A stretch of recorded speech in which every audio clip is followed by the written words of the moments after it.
Hello, hello. Happy Saturday. How's it going, y'all? Put something else on here. All right. Hey, Nix. How's it going? All right, here we go. Let me get adjusted here ergonomically and stuff. I was just in like full slouch mode, but that will have consequences.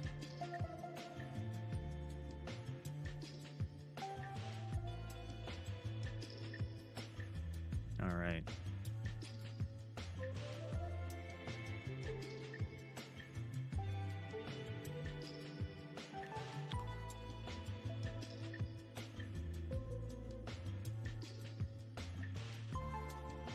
Let's get all our tools up and running here.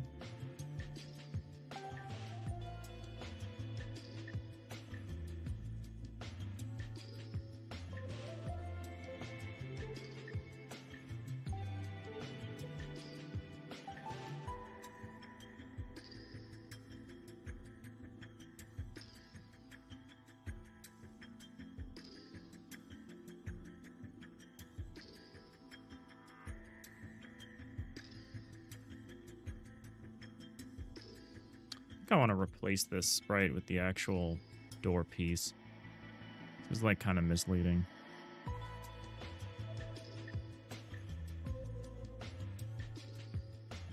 Still not quite sure how I want to handle door placement to prevent illegal block assemblies.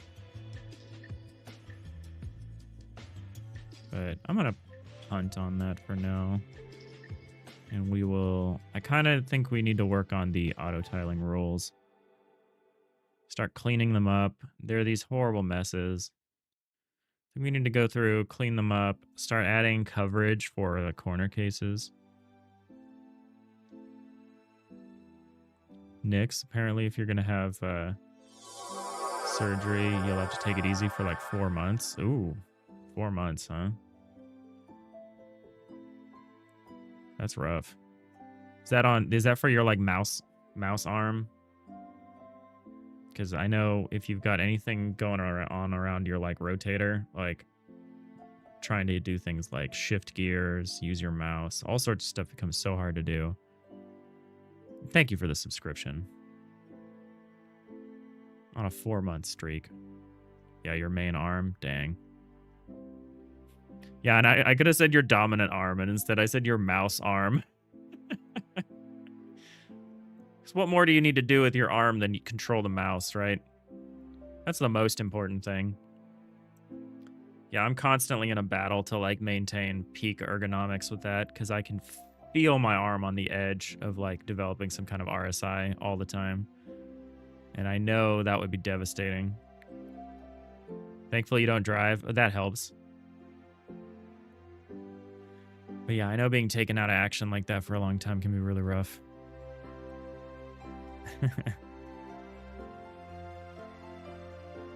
Yeah, people don't even need to write anymore, so I guess it's not your like... It really is just, you know... There's only so many things you gotta do with your right arm now. Well, I hope it helps. But yeah, I know the recovery time can be pretty brutal. So I hope everything goes smoothly.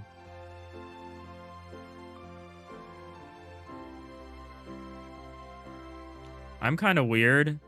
I'm not ambidextrous in like the normal sense of the word, but like I don't have a strictly dominant arm. I have like an articulate arm, which is for like writing or drawing or mousing. And that's my right arm. So luckily I can use like regular mice and stuff like that. I'm not one of these people that needs to find like a left-hand mouse or anything. So I do all my articulate stuff with my right arm, but all of like the strength based stuff, like throwing a ball or something like that, is on my opposite arm, which I guess is a little unusual. But it's kind of nice. It divides the responsibility. I firmly believe in single responsibility.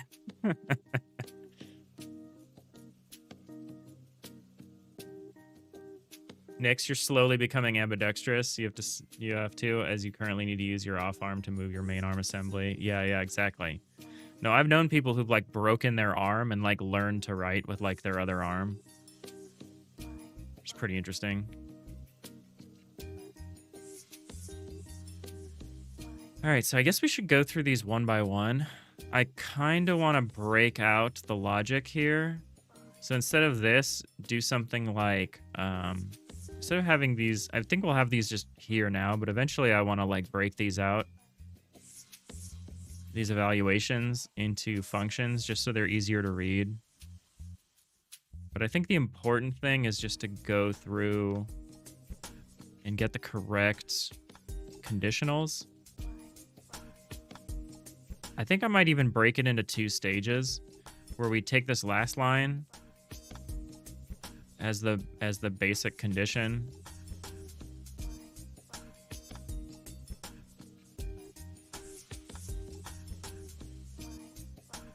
I don't know. I don't know if this is the basic condition, I guess. It's more of a gate, I guess, before we check the other things. Although, no, I guess we can't actually really easily have these. Because this is a member. This is not a member variable for some reason. Oh, because it's a buffer. Yeah, I don't know. Interesting, maybe. Annoying, definitely. Yeah, for sure. It's almost been 5 years since you damaged your arm. Long time for you to fix it, actually. Oh, no. This has been like an ongoing thing. Oh, yeah, the other thing we need to do is add in coverage for our overlays, which we don't have. Do I want to do the overlays first? Maybe. Maybe we do the overlays first. I started writing what we're doing in the video description. I should probably stick to that.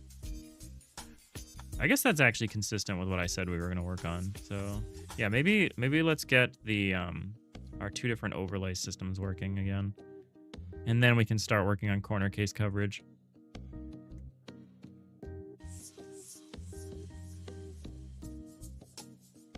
I don't actually think we're going to need to change very much.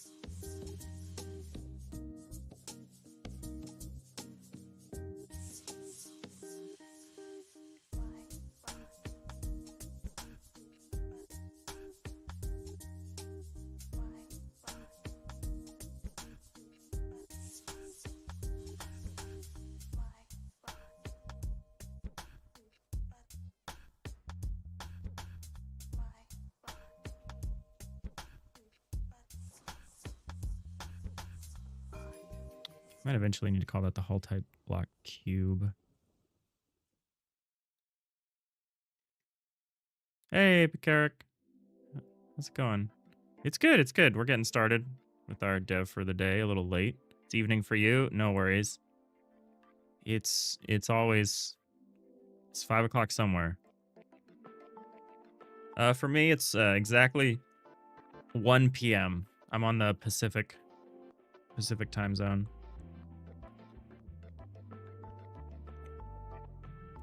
Oh, yeah, good evening to you. How are you doing? We're getting started on what'll probably be a few hours here at Game Dev. It's beer o'clock everywhere. Exactly, next.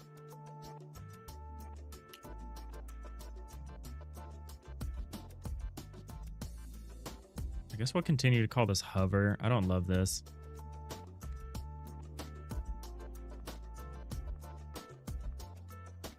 Might call it solid. I don't know. Whatever. Let's add support for it. Let's not worry about what to call it. But it's this file, so we might as well just take this file and copy it over. Unless I want to change the file, which actually it looks like I might. Let's grab this file. And Sprite, take a look at it. We really need a good spring cleaning here with this project. I have like 3 different versions of everything. Every time I do a major update, I don't replace it. I like add a new thing somewhere, which is silly, but it's like this instinct I have. In case I want to reference something, I don't have to like restore stuff. This is what we want. So we want the simplest case, which is this. So for one thing, we need this to not just be, well, we could do this with alt tiles, but we've kind of gotten out of the habit of doing that, so I think it'd be okay. So we're going to expand this canvas, I think.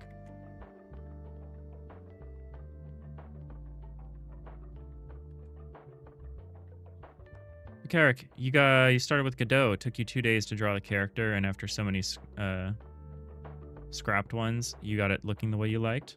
Probably over-perfecting things. Godot is awesome. You like all the built-in functionality, and the tile map is so much easier than in Unity. Oh, I love the tile map. Everything I do is tile map layer-based. I have this weird addiction to tile map-based things. Yeah, I'm glad you're having a good time with it. Yeah, it's a great system. It fits in with the whole easy to learn, difficult to master.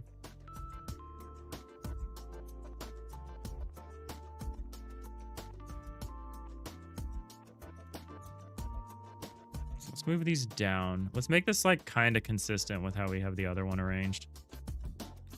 So if anything, actually, this will be here. Move this over here. I don't know. Let's move this up here, actually. Move this down.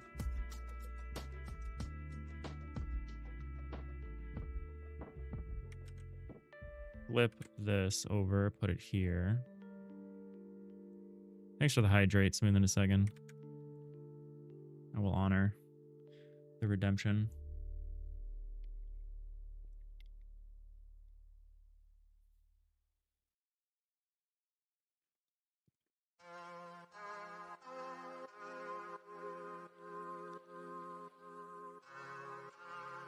How's it going?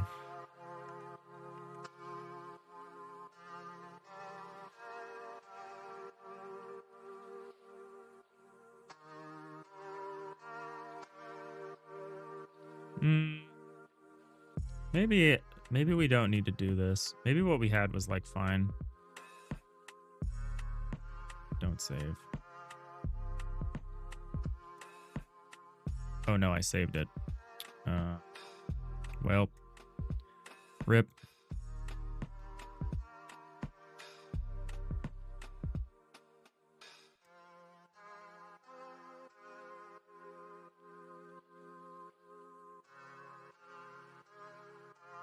Art day? No, not really. We're re-enabling the overlays, all our like semi-transparent overlays that we've used in the past.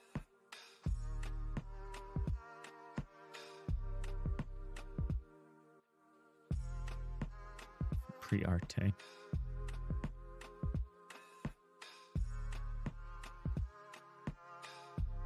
I do think I want it to be like this. Well, whatever. I don't know if I really care.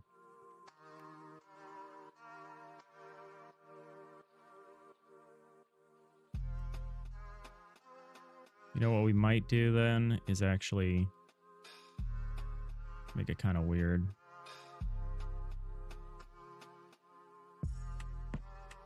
Oh, I guess it doesn't matter.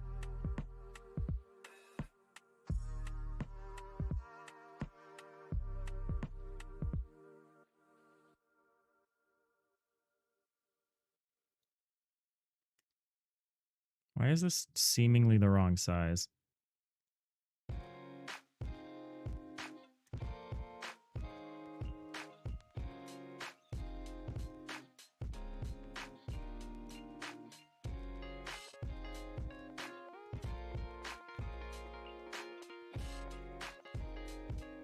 Not the one I wanted. I wanted the block template.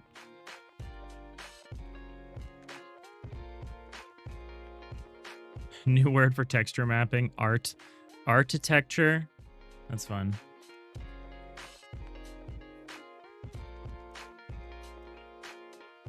So how do I arrange this? Is this 2 on top and then 2 below? Yeah, so this was the wrong size. I wonder if I did that on purpose to prevent overlapping. That's probably why.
I'm gonna do it like this.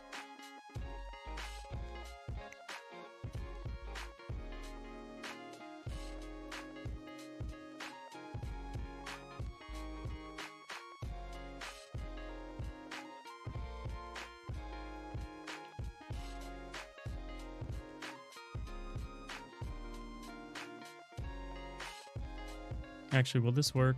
How are we currently doing?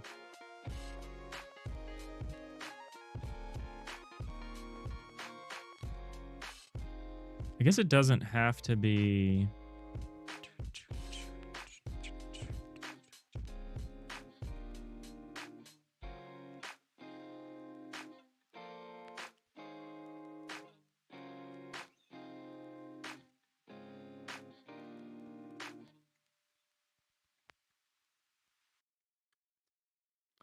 Carrick, you like C# a lot more than GDScript. You get that it's more useful, but after Lua and HTML, you felt like you were a real programmer for once when using C#. Gotta get used to GDScript. You technically don't.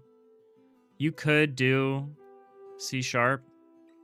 There are caveats that are somewhat temporary, but like you can't do a web build right now with C# and Godot 4. So like if you're doing game jams, don't do that because you need a web build. Hey, Mr. Magoo, how's it going? Happy Saturday. Yo. So I guess I can actually have a different format. How am I? I'm good. I'm tired of waking up tired, but I at least got to sleep in today. You're good, helping with stream. Gotta go. No worries. Thanks for checking in. Thanks for bringing the hype. Have a great weekend here.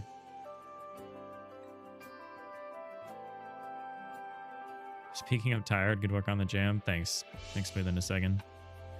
Yeah, I was fine during the jam, even though I stayed up for 36 hours at the end there on the last day. But it destroyed me this week. I've been just beyond exhausted. So I got to think about that going forward. I think I might try like a 9-day jam or something. Try like a week-long jam. Just the only 9-day jam I know about is the Godot Wild Jam, which might be fun. Might be fun to do that sometime. Try to like pace myself better. Like just don't work crazy. Just like replace my regular streams for a week with the jam or something. I think that could be fun.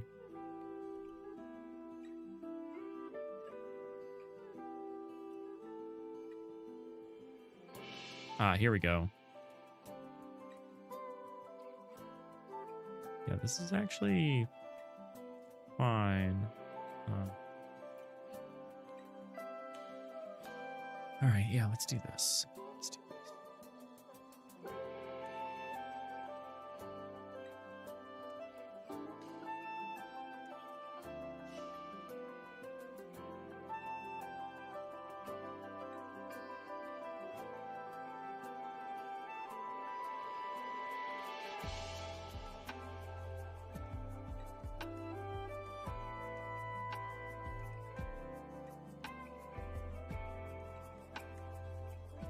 This is a really stupid arrangement, but I might just stick with it.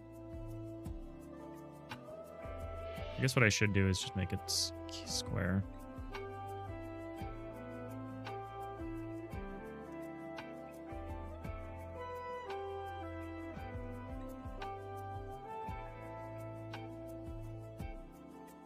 I'm trying to get out of the habit of using alternative tiles. I guess this is super temporary, what we've got going on here.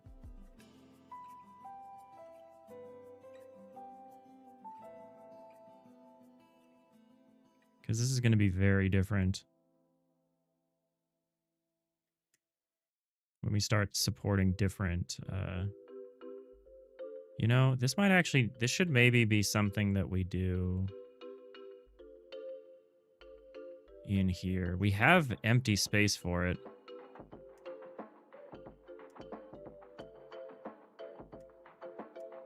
We have space to include a hover. Well, we don't have a ton of space, I guess.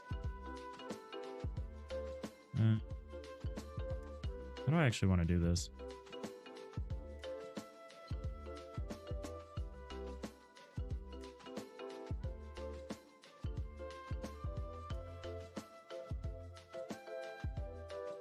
Kind of want to restore what I had before. I think I'm kind of wasting time. It was like this before.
I think this is fine.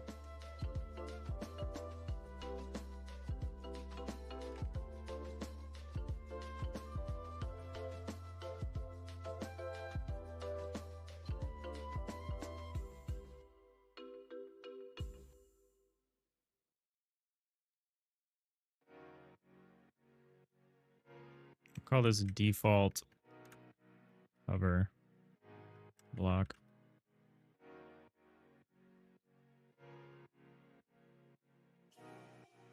Maybe we'll just call it hover block. Or overlay block. I don't know.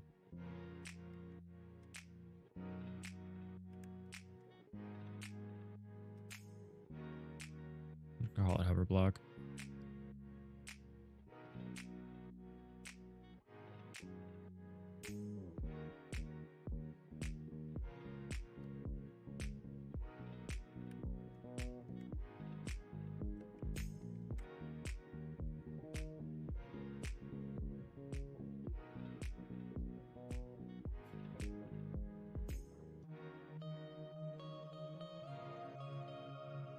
All right, is this its own T-res? Is the real question.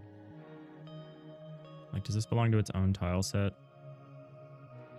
I think the answer is yes. Which is a little silly when I think about it.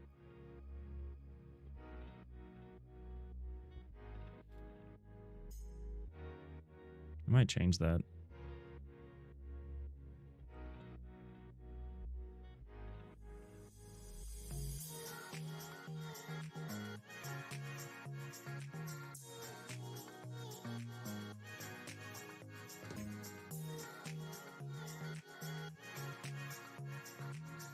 I might add another default. I might add a couple more default types here.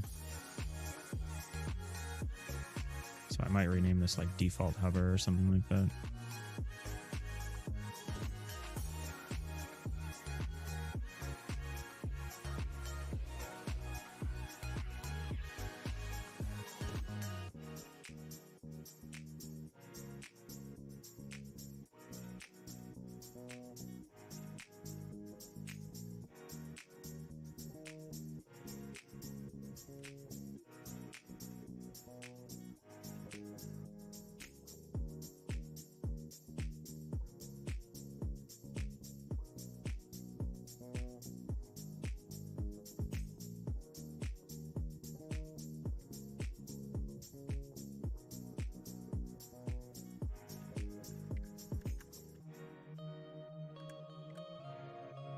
Call it default hover for now.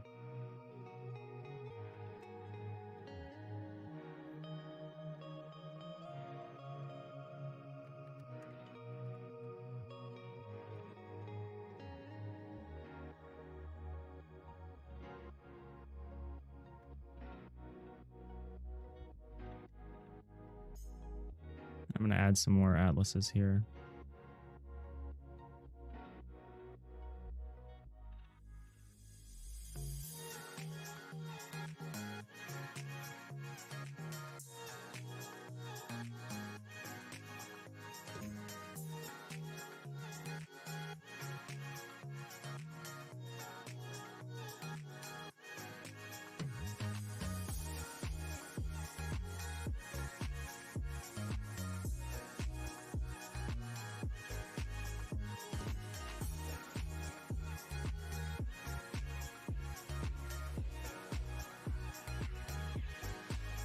this one too. I can't do that. I have to move that. This becomes 6. This will become 5. Can't be 5. God, I hate this dance. I hate this dance of IDs.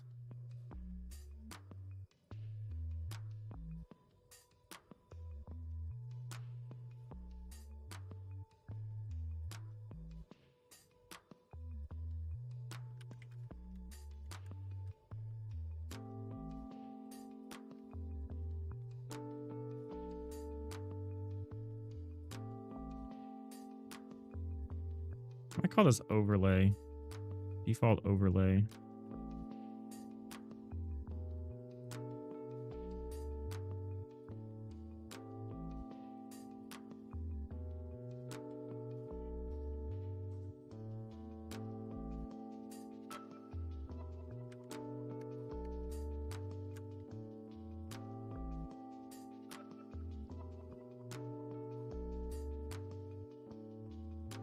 Everything's a struggle to name stuff.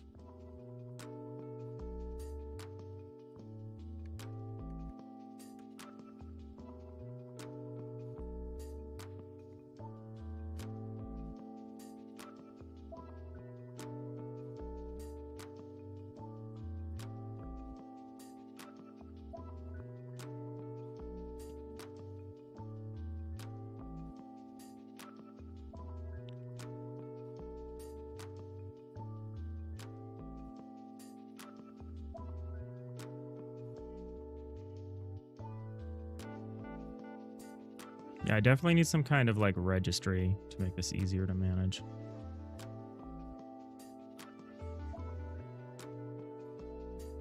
Constantly messing up source IDs.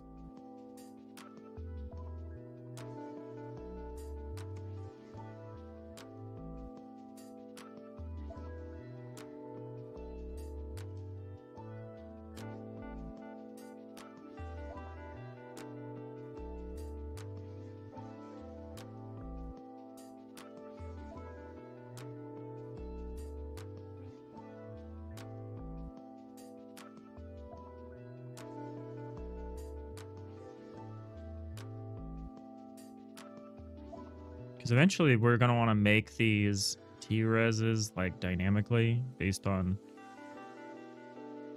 And we're going to probably register and deregister source IDs kind of on the fly as we need or don't need resources.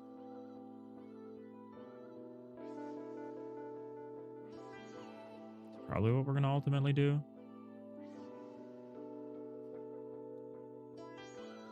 For now, it makes sense to just have a default set.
Does Godot have built-in techniques for 2.5D, or did I hard code it myself?